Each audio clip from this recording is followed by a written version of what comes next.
Hey guys, it's Tony Butler again. Hey, today we're going to talk about, you know, how do I start a content marketing system from scratch? Maybe I've just got a brochure website right now and, it's up. It's been my business card for a few years. Business is starting to pick up and now I want to convert that website into something that is going to be more dynamic and is going to attract traffic and maybe get us some leads through the website. Okay. It's been a shock to me over the years, like how many companies delayed any kind of digital programming because they were doing really well by getting new business offline. Okay, and like just in the last week, I had a call with a really large CPA firm, and they have over 1,000 clients. And in the last few years, maybe they got one, maybe two clients a year that even inquire from the website at all. Like went on there, found them online, went to the website, got their contact information, and then became a client. Okay, but with a company that big, you would imagine they would get lots of traffic. But what happens is that they have a static website and the business is successful in other ways, and so they just ignore the digital aspect. Okay, but you definitely can make the transition. We're going to talk about that today. I'm going to give you some tips to how do I get that website started. Okay, so hey, if you haven't already, like this channel, follow. I'm dropping some tips and tricks and things that can help you grow your business, help you get started in content marketing and digital marketing. Okay, all right, so let's get right into it. The first thing you need to do if you're going to get traffic online, okay, you're gonna get people to your website, you're gonna serve someone, okay, especially if you're already in business, you got a successful business, and you want to make this transition. And I think I call it the transformation from brochure to lead generation site. Okay, so the number one thing that you're going to do is pick a single audience.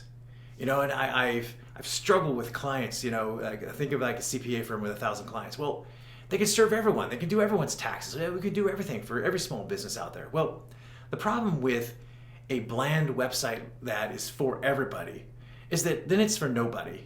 How many CPA firms are there in the country? How many CPAs are there? There's tens of thousands, and just in their region, there's probably 1,000 plus CPAs.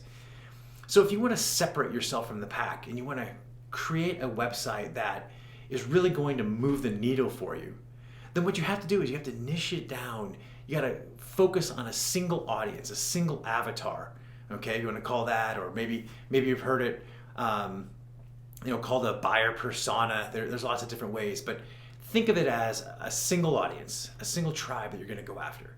Okay, and then what you're going to do is you're going to create value that you can use to attract them to the website. So you're going to link it to searches. You're going to link that value to your advertising, and you're going to offer them something. Okay, but before I can create what's called a lead magnet.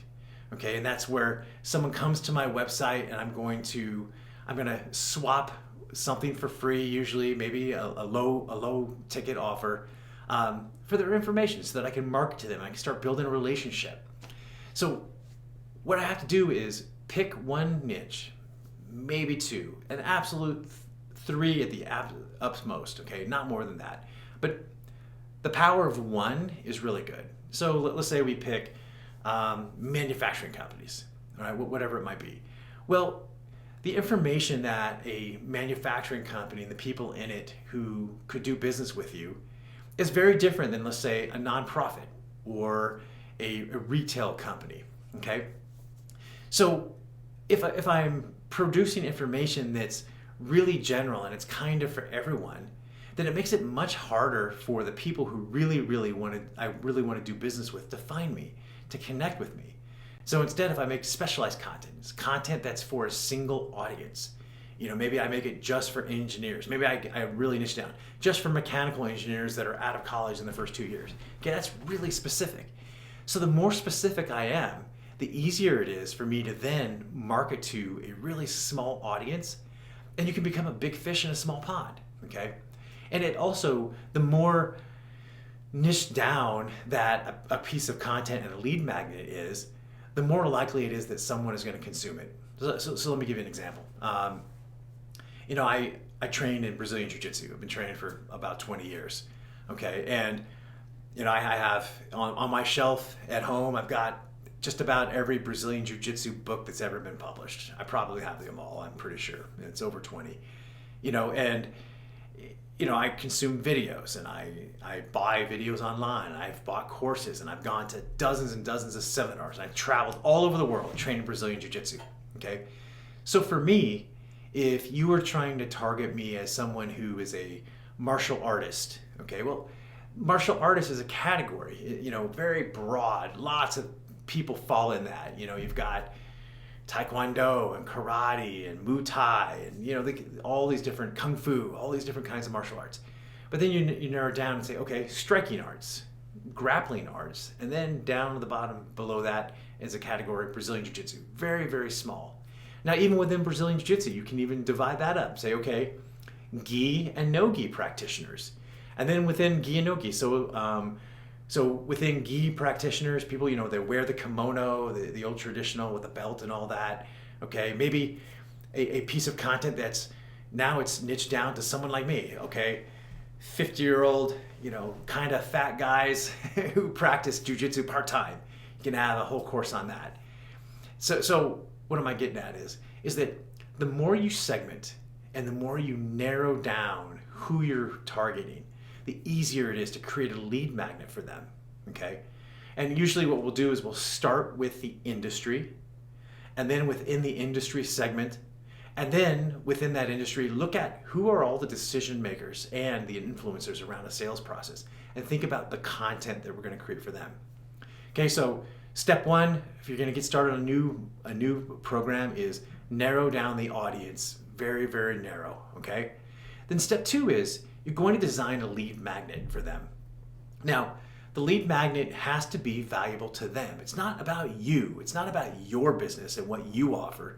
It's something that they're interested in. So this might sound odd. The lead magnet that you offer doesn't even have to have a lot to do with your business. It can be something that's just valuable to your audience, so that when they see it, they really want it. It's an overwhelming offer. It's something that they just have to have it. Okay, so back to my jiu-jitsu thing is, if you offered me something that was, for general martial artists, I might have some interest. But if it's for 50-year-old grapplers, I have a lot more interest in that, okay? So what is valuable to your audience? Now, the mistake I see brands making over and over and over again is they make an offer and it's all about them. It's about what they do. Hey, you want to download our capability spreadsheet? No, actually I don't. I don't want to have anything to do with your capability sheet. I want something for me, because your clients are thinking about themselves. They don't know you. They're not thinking about you. They're certainly not worried about you. They're not going to give you their information to learn more about you. It's just not going to happen. It's like all the time I get solicitations on LinkedIn and sometimes on Facebook Messenger, and they're like, hey, Anthony, would you like to hear about how we can get your company more leads? I'm like, no, not really. I think the one that I like, hey, would you mind putting 15 minutes in the calendar so we can get together? Yes, I mind. My 15 minutes is really valuable, and I'm not going to spend it on some stranger. I have no idea what's in it for me. It's probably nothing. You're just trying to sell me something that I don't even know if I want it. Okay, so get granular, and then design something for them. So then once you have a lead magnet, and let's say you flash forward a little bit, it's getting some success. Now, the third part of your campaign is going to be, how do I provide long tail value, okay, nurture programs? Because here's the thing, even the best funnels, you have 100 people come in, maybe 30 people express any kind of interest whatsoever, and then you have some sort of sales process and you get a customer at the bottom. But anywhere from 70 to 80, even 90% of people who come into your funnel, who come into your content system, they're not going to buy from you right away. They're not going to inquire. They're not going to give you much. If you can capture their email early, great. Then what you're going to do is you're going to warm that relationship up over time. You're going to make them additional offers. You're going to give them free information. You're going to add value to their lives. And that value, whether they buy from you or not, it has to be real, and it's got to be authentic, okay? And I think that's where a lot of people miss it, is that they're so worried about the transaction and, okay, are they buying? Are they buying? Okay, I got to make another pitch. Got to make another pitch. Is that sometimes you just want to move away from the pitch. Just offer value, offer value, offer value, give it away. I think Gary Vaynerchuk talks about this exact thing in one of his books, like jab, jab, and then a right hook. Give him something, give him something, give him something, then ask for something. Okay, and I totally agree. And the data tells us that this works. Okay, is that if you provide value early on, most people won't buy from you, but the few who do, they'll be great enough, and there'll be enough of them to grow your business if you're providing enough value. Okay.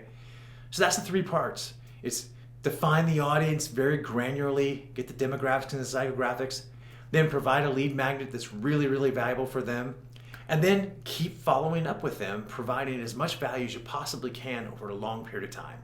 I've had leads that were in one of my nurture programs for up to 3 years before they finally bought from me. It definitely works, and you just got to play the long game. You got to be patient. Like a lot of this stuff is just not going to happen really super fast. Sometimes it will, sure. Sometimes you'll strike lightning and you'll have an awesome offer and you'll hit people just at the right time, the right audience, the right offer, and it'll work magic, okay? But most of the time it just doesn't work that way. So hey, drop your questions down in DMs or message me on Instagram, Anthony L. Butler, and I'll be happy to answer questions. I'll be happy to offer some value for you, okay? So till next time, it's Tony Butler. Be well.